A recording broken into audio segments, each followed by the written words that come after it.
right, welcome back. Picking up a part-time job in retirement is a very easy way to improve your retirement lifestyle. And these days, more retirees are choosing to work after retirement, whether for financial reasons or simply to stay active, which is what we used to hear much more about. Now it's actual need for many people. Financial advisor Gerrod Galliano with Burns Financial joining us this morning to explain. Always good to see you, Gerrod. Thank you for being here. Hey, thanks for having me. Yeah, absolutely. Tell us what you guys are hearing from a retirement planning perspective.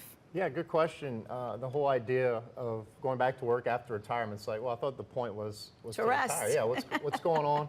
Right. But about 1 in 5 we're seeing actually go back to work in some capacity, whether that's a contracting job or back to full-time or doing something on the side. But yeah, about 1 in 5 are doing it, so it's a pretty significant number. And so it's also at a time most people traditionally get Social Security at 65, they retire around 65. 65 triggers a lot. Talk about how that extra income impacts Social Security, Medicare, Medicaid. Talk about that. Yeah, sure. So it's a lot to think about because all of the income that you make will affect all these different incomes that you're receiving and benefits you're receiving.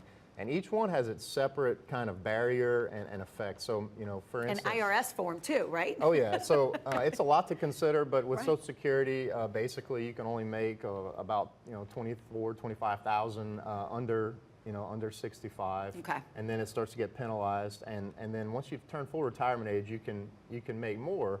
But you need to be aware of these because if you're picking up a small job that actually impacts you to where you're making a little money, but then it puts you over the barrier, you're still coming out ahead. You're not going to end up in a negative financially, but is it worth it at that point is a question everybody would want to know based on their own situation. Is it worth getting off the couch? Sure. You know, instead of making 20,000, you're really netting like 12, 14. So you don't lose, but you might not win as much as you would like.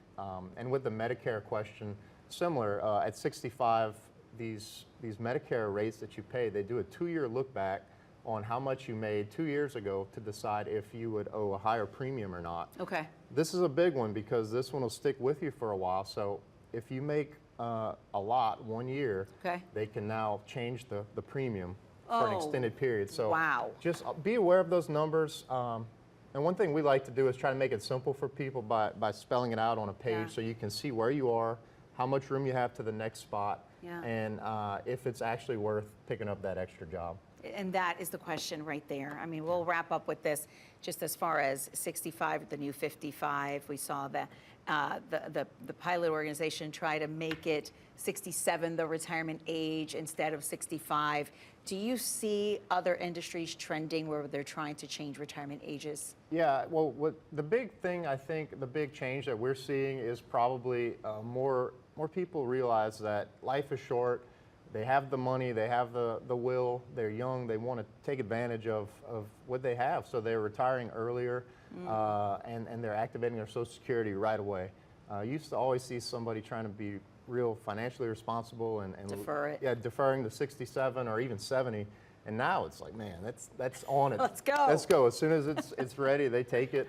And it could be fear of the system not being available. It could be fear of their own longevity. Who knows? But this trend is pretty evident in the average person that comes in now. Very interesting. Gerrod Galliano from Burns Financial, thank you so much. Hey, thanks for having me.